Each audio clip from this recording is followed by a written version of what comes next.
And our subject is faith Y in the nuestro tema ultimate es promise fe of en la God. promesa final And de we come to Dios. this seventh Fe chapter en la in our promesa studies final de Dios. in the Y hemos llegado a este capítulo 7 en el libro de los Hechos, en nuestro estudio de este libro. Y aquí vemos a Esteban, que va a ser el primer mártir de la iglesia cristiana. Y leeremos aquí su defensa ante el consejo del Sanedrín. Él ha sido acusado de ser un agitador, él ha sido acusado de ser un blasfemo contra Moisés y ha sido acusado de decir palabras insultantes y dañinas y de hablar en contra del templo y de la ley ceremonial de Dios. Estos son los cargos, las acusaciones. Y he aquí la pregunta del sumo sacerdote ante las acusaciones. ¿Es esto así?, dice el sumo sacerdote. Y lo que Esteban hace es en ningún modo una defensa de sí mismo, pero más bien un sermón, y un sermón que los sacerdotes oyeron, y es el sermón más largo del libro de los Hechos, y es el doble de longitud que el sermón del día de Pentecostés que el apóstol Pedro dio, el doble de largo. Y si consideramos lo que leímos, he aquí la historia de Abraham, de Isaac, de Jacob, los patriarcas, hasta Moisés. Aquí hay varios puntos importantes y que son explicados ante los saduceos, los fariseos, los miembros del Consejo del Sanedrín, que en número eran 70 y eran los líderes religiosos de los judíos, y ellos tenían que oír, debían oír. ¿Por qué? Por causa del último versículo del capítulo 6, del capítulo anterior. Entonces todos los que estaban sentados en el concilio, al fijar los ojos en él, vieron su rostro como el rostro de un ángel. Algo importante, algo notorio que se ha dicho de Esteban. Dios le dio una autoridad. Sin duda Esteban tenía dominio de sí mismo, tenía celeridad, pero también tenía autoridad. Y estos miembros del Sanedrín vieron esta autoridad en Esteban. Y aunque tenían furia en sus corazones, porque la mayor parte de entre ellos tenían un sentido de justicia propia, y su furia era evidente en palabras, no lo ocultaron. Y nos sorprende todo lo que Esteban logró decir. No podemos cubrir todo el capítulo, pero vamos a tocar un número de versículos aquí. Porque todo este sermón de Esteban está dirigido a la actitud de los miembros del consejo, del Sanedrín. Pero también hay muchas cosas en este capítulo, en este sermón, que son útiles para nosotros, para nuestra edificación. Entonces, comencemos. Versículo 2. Y Esteban dijo: varones, hermanos y padres, oíd, el Dios de la gloria apareció a nuestro padre Abraham. Y el original en griego dice el Dios de la gloria. El Dios de la gloria. En griego, ese artículo la aparece, está en el original, el Dios de la gloria. No solo el Dios de gloria, pero el Dios de la gloria. Y esto es útil para mostrarnos que cuando Dios se manifestaba a los hombres, mostraba algo de su gloria, para marcar ciertas ocasiones en la historia del Antiguo Testamento. Y ese Dios, el Dios de la gloria, apareció a Abraham. Y he aquí un reflejo de lo que Abraham experimentó. Aun cuando él vivía en Ur de los Caldeos, él vio una manifestación muy significativa, importante, de la gloria de Dios. Y fue llamado para que dejase esa ciudad muy civilizada, donde toda su familia vivía, esa ciudad donde él vivía en comodidad, en seguridad, donde él vivía muy bien. Así que primeramente, este es nuestro punto, el llamado de Abraham, el llamado que Dios hace a Abraham. El Dios de la gloria apareció a nuestro padre Abraham estando en Mesopotamia antes que murase en Harán y le dijo: sal de tu tierra y de tu parentela y ven a la tierra que yo te mostraré. Y esto es importante. He aquí el llamado que debe ser respondido por fe. Solamente piensen un poco. Sal, sal, abandónalo todo. Abandona tu seguridad y tu comodidad en Ur. Abandona tu casa y tu ciudad, donde hace mucho tiempo ya hay acueducto y hay cloacas y hay escuelas y hay un muro de la ciudad. Abandona eso y ven a un sitio que aún no conoces. Tú no sabes a dónde te voy a llevar, pero sal de todo eso y sígueme y ven conmigo. Y esto es característico del llamado de Dios.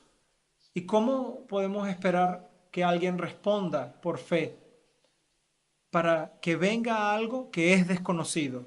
Bueno, sin duda, si Abraham tenía una manifestación poderosa y evidente de la gloriosa de Dios, de la gloria de Dios, él respondería, él valoraría esa experiencia y ese llamado inequívoco.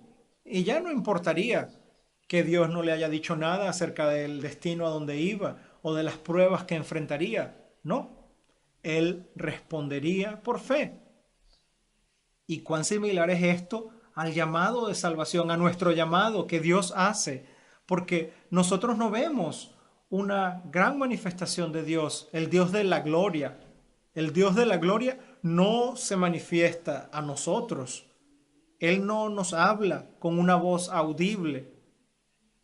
Sin embargo, tiene una maravilla paralela porque hay un llamado al corazón y todo verdadero creyente entre nosotros recuerda ese día en el cual Dios tocó tu corazón y te ordenó que vinieras. Y quizá vino de esta manera, que tú te sentiste tan claramente pecador, tuviste tu pecado ante el Señor. Antes tú no creías en Él, nunca lo tomaste seriamente, no te importaba, pero el día llegó en el cual estabas completamente débil y viste que estabas en tierra débil y viste tu suciedad y tu pecaminosidad ante Dios y tuviste un sentido de pecaminosidad. Quizá no fue tan poderosa como el sentido de pecaminosidad que tienes ahora, el entendimiento que ahora tienes, pero fue lo suficientemente fuerte como para que vieses el valor del Evangelio y te dijiste a ti mismo: ¿por qué no entendí esto? ¿Por qué yo antes no presté atención a esto? Soy un necio, he oído estas cosas antes, pero nunca presté atención, nunca me di cuenta que Cristo era un Salvador que hizo expiación, que Él sufrió y murió por pecadores, que hay reconciliación con Dios.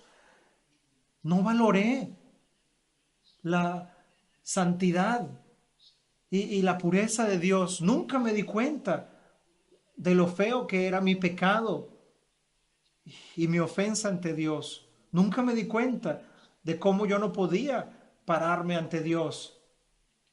Y esto te llegó y te tocó y verdaderamente, como dice la Escritura, estabas cortado en el corazón y nunca habías experimentado esto antes y Dios te llamó y te llamó a dejar al mundo, a abandonar tu pecado, a dejar tus conocidos pecadores, a dejar y abandonar tu fascinación con las cosas superficiales y las cosas de iniquidad y tu lenguaje sucio y todas las cosas indecentes y la lujuria. Por supuesto, no podías hacerlo si no hubiera sido por Él, pero Él te llamó a dejarlo. Él te llamó a desear abandonar tales cosas y a volverte a Él y a pedirle ayuda.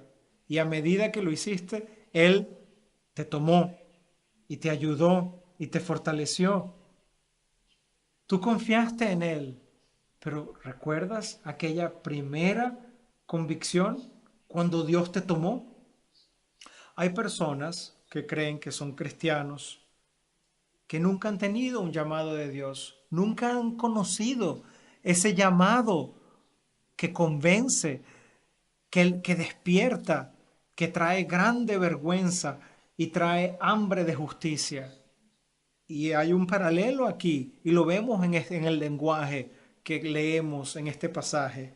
El Dios de la gloria apareció a nuestro padre Abraham y le dijo, versículo 3, sal de tu tierra. Hay personas que profesan la fe cristiana en iglesias que nunca han dejado su tierra, nunca han dejado su pecado, que según la ilustración de Juan Bunyan en El progreso del peregrino, no han dejado la ciudad de destrucción. Por supuesto, no puedes hacerlo en tu propia fuerza, pero para hacerlo te arrojas a los pies de Dios y pides ayuda. Hay personas que nunca han cambiado, nunca han abandonado lo viejo. ¿Es posible que ese seas tú? Yo espero que puedas identificarte con ese momento de salvación en tu vida cuando verdaderamente entraste bajo convencimiento de pecado y te diste cuenta que tenías que confiar en Cristo, que no podías hacer nada más excepto buscarle y hallar a Cristo. Sal de tu tierra y de tu parentela, de tu familia, y ven a la tierra que te mostraré. Dios no mostraba esta gran gloria, excepto en una o dos ocasiones después de esta, pero Abraham la recordó por todo el resto de su vida. Hay muchos desalientos. Vean el versículo 4, la respuesta en obediencia de la fe. Este quizás es nuestro segundo título, la obediencia de la fe. Entonces salió de la tierra de los caldeos. Salió, él respondió, pero él no había visto todavía la tierra a donde iría, pero él creyó en ella.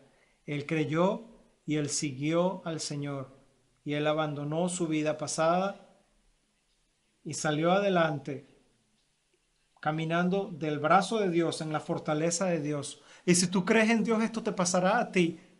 Tú te vuelves y confías en Él y Él se vuelve tu pastor, como el pastor de una oveja. Día a día tú estás consciente de que Él es tu Señor y que Él es tu pastor. Cristo es el pastor de sus ovejas. Y día tras día tú dependes de Él y oras a Él y le pides ayuda. Porque el día en que no lo haces, ese es un día de rebelión, un día de peligro. El día en que tú no le pidas a Él ayuda y guía. Entonces salió de la tierra de los caldeos y habitó en Harán, y de allí, muerto su padre, Dios le trasladó a esta tierra en la cual vosotros habitáis ahora. Pero prestemos atención a los desalientos. Versículo 5, Dios no le dio herencia en esa tierra, ni aún para poner un pie. Él llegó a la tierra, pero cuando llegó a la tierra, él sería apenas un peregrino. Él no la poseería, aún no, era para el futuro. Él tendría muchas señales, muchas pruebas del poder de Dios en su vida para protegerle, para proveer sus necesidades, para concederle aumento. Y él no vería esa tierra, sino en el futuro. Y es lo mismo para ti y para mí. La tierra está en el futuro, en el futuro. Aún no la puedes ver, excepto la información que tenemos en las Escrituras. Esa gran tierra a donde vas, la tierra de la gloria eterna, está en el futuro. Tú no la posees. No posees lo suficiente ni siquiera para poner un pie en ella, pero confías en ella. Tu fe está allí. He allí tu objetivo, tu destino. Dios te está llevando allí. Y quizá te preguntas, ¿y cómo lo sé? Si nunca la he visto. ¿Cómo puede usted, pastor, estar tan seguro? Porque Dios ha tratado conmigo, porque Dios ha puesto su mano sobre mí. Él me despertó, Él me dio convicción de pecado, Él me atrajo a sí mismo. Como ninguna otra experiencia yo alguna vez tuve, antes o después. Él ha respondido mis oraciones, Él me ha bendecido y me ha ayudado en 1000 veces. Y yo sé que yo puedo confiar en su promesa y puedo poner todo lo que tengo de su lado. Y esto es lo que debes hacer tú, cristiano. Esta semana habrán tentaciones. Quizá seas tentado de poner todo tu tiempo y todo tu dinero para proveer para ti en el aquí y el ahora, para tener comodidad, para perseguir una ambición, para perseguir tus sueños. No puedes dejar que esto pase. Dios te ha tocado, Dios ha puesto su mano sobre ti, Dios ha acompañado tu camino y mostrado su bondad hacia ti de diferentes maneras. Entonces, ¿qué es lo que importa? El futuro es lo que importa. Tú eres como cristiano en el progreso del peregrino. Eso es lo que más importa. Y traer a otros a ese gran destino y estar disponible para la obra del Señor. Criar a tus niños, criarlos bien, de una manera moderada, sin extravagancia, que no lo vayas a arruinar, porque todas tus energías están allá, tu esperanza está allá, en esa tierra futura. Y vemos aquí cómo Esteban empleó estos argumentos para traer convicción a los miembros del Sanedrín. Y al considerar eso, recordamos nuestra propia experiencia. Y vemos entonces, versículo 5, Dios no le dio herencia en ella, ni aún para poner pie. Y hay otro desaliento aquí. Dios prometió que se la daría la tierra en posesión y a su descendencia después de él, cuando él aún no tenía hijo. Tenía 75 años de edad cuando dejó Harán y no tenía hijo. Y él va a ser un peregrino, un extranjero en esa tierra. ¿Qué le está enseñando el Señor a Abraham? Lo vemos en la carta de los Hebreos, que Abraham e Isaac y Jacob y los hijos de Jacob a su tiempo, pero particularmente José y todos los que habrían de venir, creyeron que la promesa de la tierra, esa promesa de la tierra sería satisfecha y fue satisfecha para ellos. Ellos sabían que la tierra que ellos recibieron era una ilustración de algo mucho mejor, de una promesa que venía desde el principio. Se nos dice en el libro de los Hebreos capítulo 11 que desde el principio Abraham supo que esa promesa de la tierra que sería dada a su descendencia verdaderamente era solo un símbolo, una ilustración, una prueba de la ciudad eterna, de la herencia eterna. Y a él no le importó que nunca la poseyó para sí mismo. Él sabía que su posteridad la tendría. A él no le importó. ¿Por qué? Porque la tierra era apenas un símbolo que no permanecería. Había algo mucho, mucho más precioso preparado para él. Él no tenía ni siquiera lugar para poner su pie. Él fue peregrino, pero él creyó en la promesa. Pon tu fe en la promesa final. No dejes que una semana pase sin reafirmar tu fe en la promesa final de Dios. Y toma tiempo para reflexionar en ella. Yo fui llamado a esto. Dios puso su mano sobre mí en gran misericordia y me prometió esa tierra eterna. Ese es el objetivo. Ese es mi destino. No me importa lo que me pierda en esta vida. No me importa lo que pierda en esta tierra. No importa lo que no pueda lograr.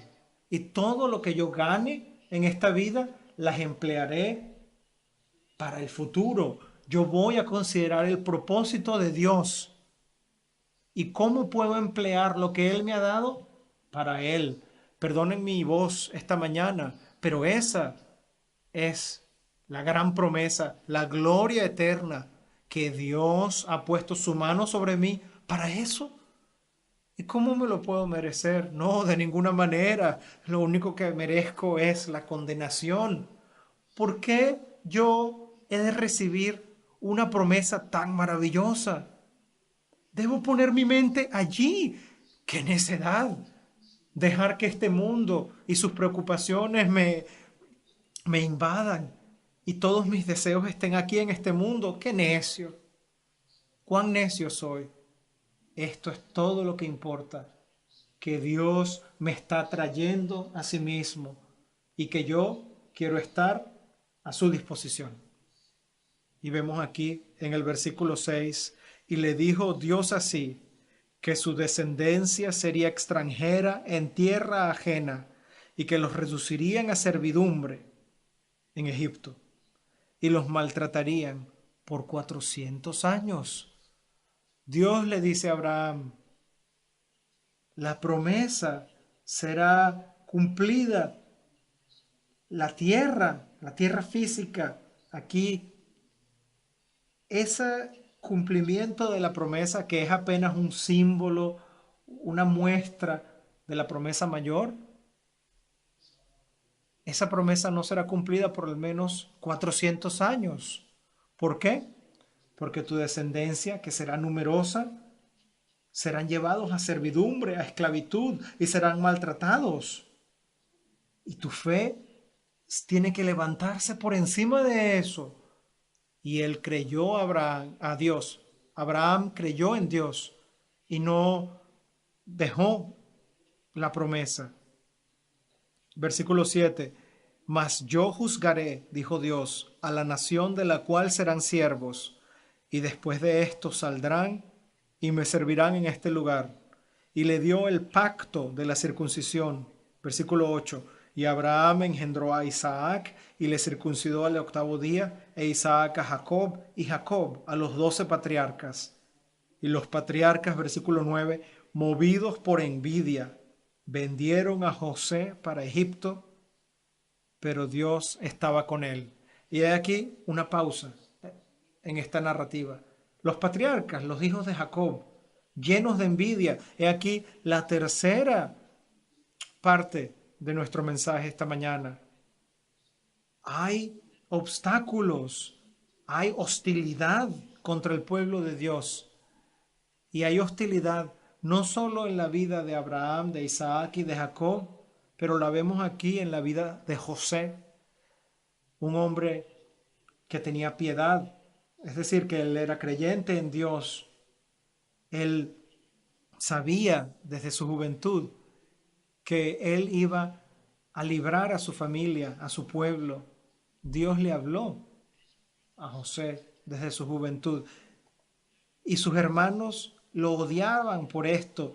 Ellos estaban llenos de envidia, estaban celosos, pero no celosos porque Dios estaba con él. No, estaban celosos porque José tenía una certidumbre, una certeza de que Dios proveería por él y que le acompañaría.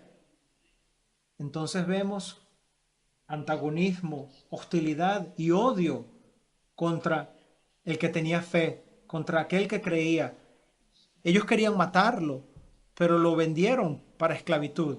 Qué cosa tan terrible. Y se deshicieron de él de esa manera.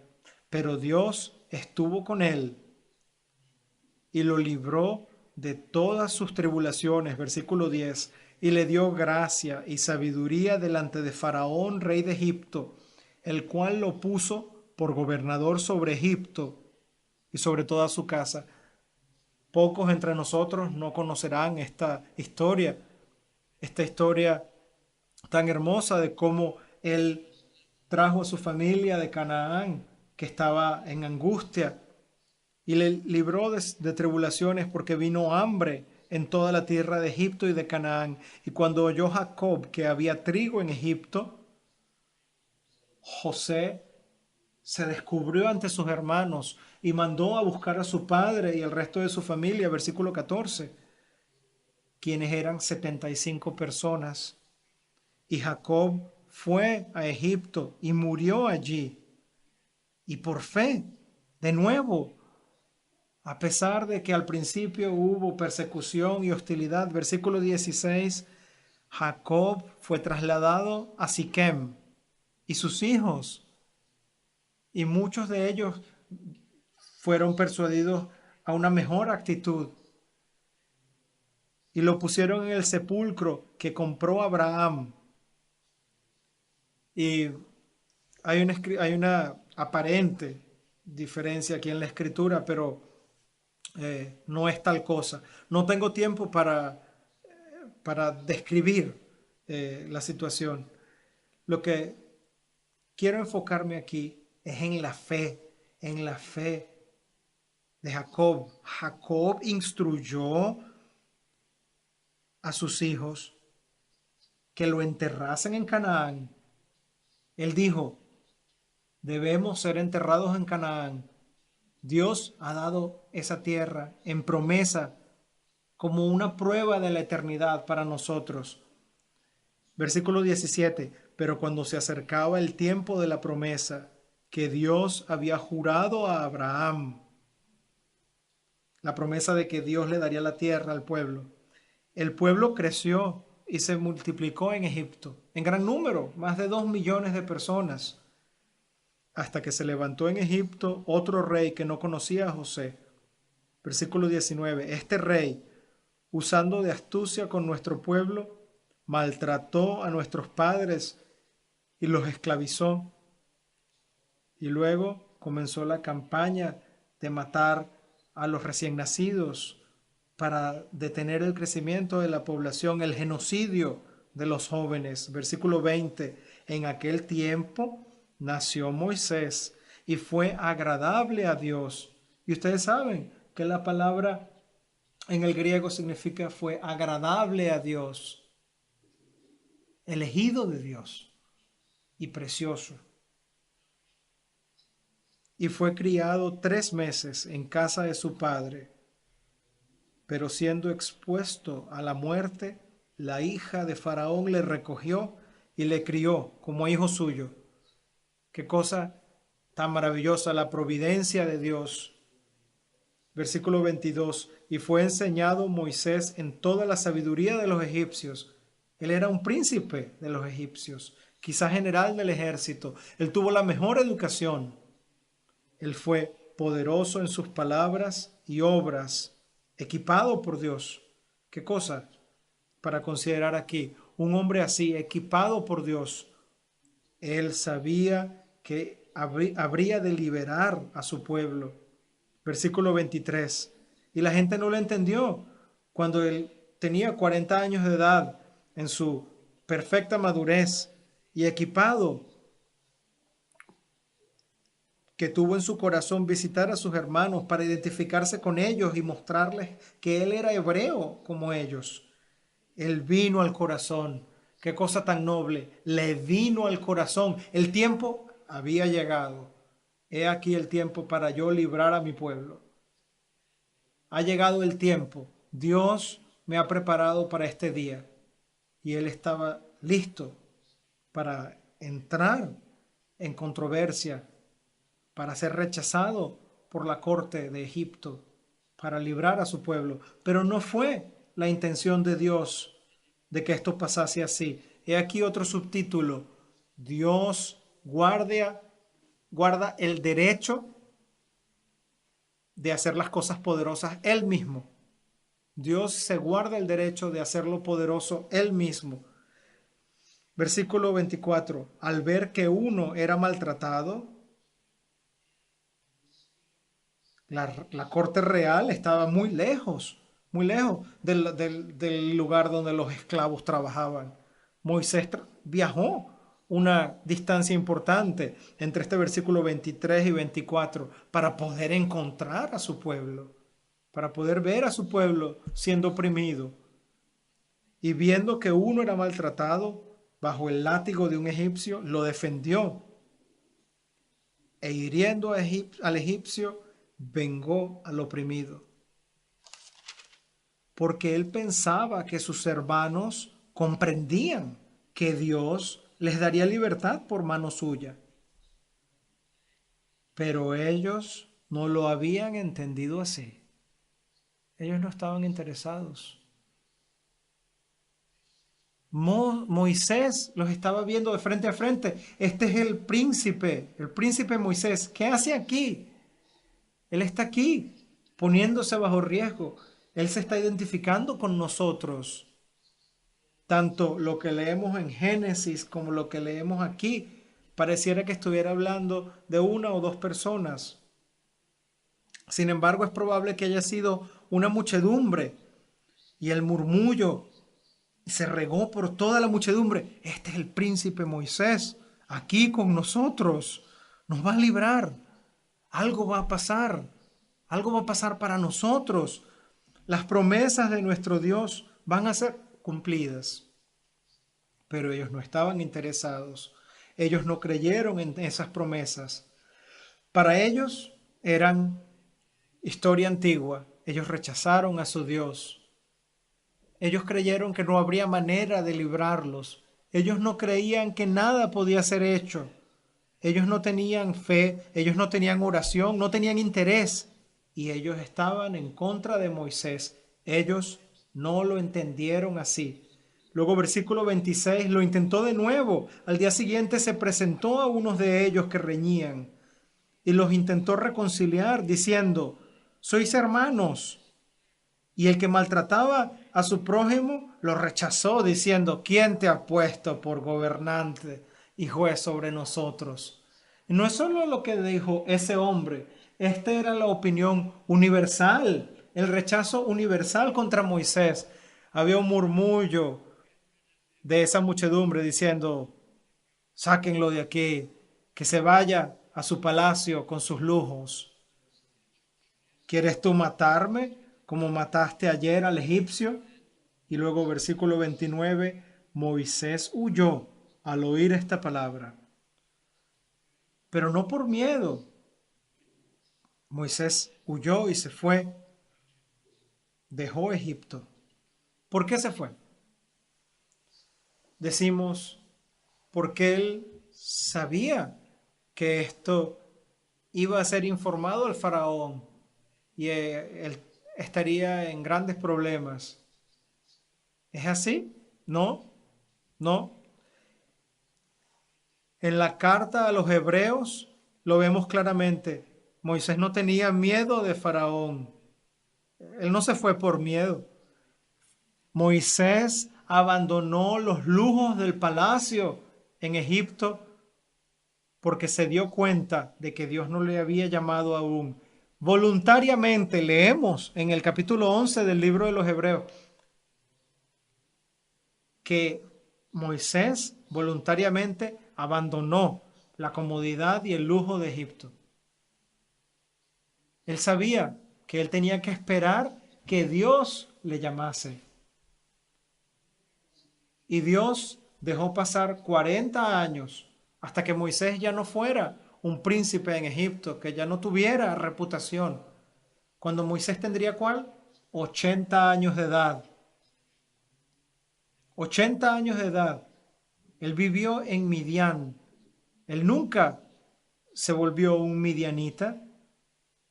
Él nunca olvidó que él era un israelita. Él vivió allí en Midian como extranjero y él esperó. a Dios, porque Dios se reserva el poder y el derecho de hacer las cosas de acuerdo a su poder. Igual es para ti y para mí. Dios nos ordena a servirle, pero el gran poder, Él se lo reserva. Él reserva el derecho de hacer las cosas grandiosas Él mismo. Hay creyentes en iglesias bíblicas que han perdido el sentido en esta idea. Ellos no se dan cuenta de que Dios es el que decide. Dios vio, sí, es algo noble en la intención de Moisés de librar a su pueblo. Pero Dios más bien le hizo esperar. ¿Para qué? Para que fuera débil. No a sus 40 años de edad, siendo príncipe de Egipto, sino a sus 80 años, siendo un hombre débil, para que Moisés dependiese de Dios completamente. Y es lo mismo para ti y para mí. Dios nos ha ordenado no ser sabelotodos, no estar inventando cosas para ver cómo traemos a gente a la iglesia. Oh, vamos a cambiar la manera en la cual adoramos aquí en la iglesia. Vamos a poner una banda o un coro o una orquesta y la música ruidosa. Vamos a sorprender a la gente con esa música ruidosa para que vengan. Y vamos a crear teatro. Y vamos a usar estas técnicas y estos métodos para que la gente venga. Oh, no podemos hablar del pecado. Tenemos que callarnos. No tenemos que hablar de la gente buscando al Señor Jesús. No, no, no. Pon de lado el pecado y comienza a hablar de la comodidad y de las bendiciones que vas a recibir, de la riqueza que vas a recibir cuando vengas al Señor. ¡Qué necedad! ¡Qué necedad! Hay creyentes, y esto me da tristeza, ver el mensaje que muchos repiten, enfocándose en los beneficios temporales. Sin embargo, vemos aquí, recordemos, cuando Dios le dijo a Moisés, yo te enviaré, yo te enviaré. Dios no le dijo a Moisés, yo te voy a enviar a ti, como si Moisés fuera la persona importante. No, es el énfasis en la Biblia es yo te enviaré. El que es importante es Dios. Y Dios esperó que Moisés llegase a los 80 años de edad, cuando sea débil, para que Moisés obedeciera cuando Dios lo dijese, del modo en que Dios lo dijese. Y es lo mismo para nosotros. ¿Eso es todo? No. Predica la palabra, es lo que Dios ha dicho, y también ora. Predica y ora. Y la música y el coro y la orquesta, no. No, no. Predica la palabra y ora. ¿Y a qué acerca de esta técnica y de este otro método, de esta innovación? No, el Señor repetidamente, por toda la Escritura, constantemente dice el mismo mensaje. Seguid lo que yo digo, predicad y orar. Haced las cosas del modo en el que yo digo. Y cuando Moisés vio la llama ardiendo en la zarza, versículo 30, Moisés mirando, se maravilló de la visión y él no quiso ver, no se atrevía a mirar. Vemos al final del versículo 38, cuando Dios le dice, yo soy el Dios de tus padres, el Dios de Abraham, el Dios de Isaac y el Dios de Jacob. Versículo 34, ciertamente he visto la aflicción de mi pueblo que está en Egipto, y he oído su gemido, y he descendido para librarlos. Ahora pues, ven, te enviaré a Egipto. Y este versículo 35, que es muy importante, a este Moisés, a quien habían rechazado. ¿Te das cuenta del estilo del apóstol Pedro aquí? Esteban aprendió bien. Es como si Pedro estuviera hablando. Esteban aprendió del apóstol Pedro. A este Moisés, a quien habían rechazado, diciendo, ¿quién te ha puesto por gobernante y juez? A este lo envió Dios como gobernante y libertador por mano del ángel que se le apareció en la zarza.